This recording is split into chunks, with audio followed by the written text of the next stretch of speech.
The armed group Boko Haram's killed 32 people in Nigeria and kidnapped many more. It's feared that more than 100, including women and children, may well have been taken.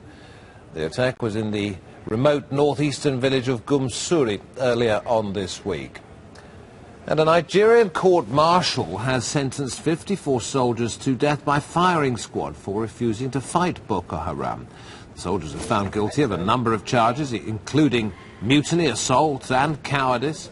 Previously, Nigerian troops have reported being outgunned by the armed group, and they've complained of not having enough ammunition or food. Ahmed Idris has more from the capital of Nigeria, Abuja.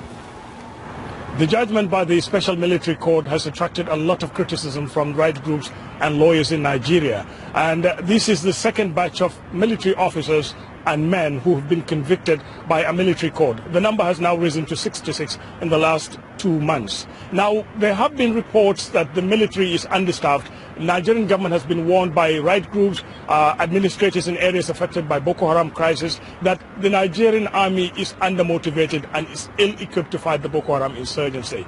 Now, the government, over the last few months, has been defending its position, saying that it's doing everything it can to provide the Nigerian army with the necessary facilities to defeat Boko Haram and bring this insurgency, which is in its fifth year, to an end in the northeast of Nigeria. However, over the last few weeks, we've seen some progress recorded by the military, victories recorded by the military in chasing out Boko Haram from parts of the northeast of Nigeria. They've taken back some towns which have been overrun by Boko Haram when they chased out the military and killed several civilians in the northeastern state of Adamawa. And now the military, in conjunction with vigilantes and other security services, including civilians who've been affected by this violence for the last 5 years, are moving towards other areas, especially in the trouble spot of Borno State, where Boko Haram specifically has several military, or rather several operational bases there. They said they want to also liberate those areas, but so far Boko Haram remains in control of several areas, controlling several swathes, or rather large swathes of land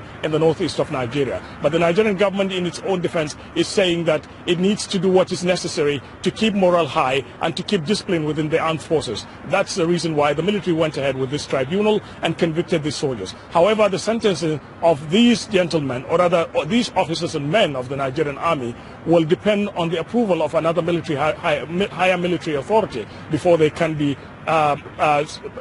before the judgment can be passed on them. That's by firing squad.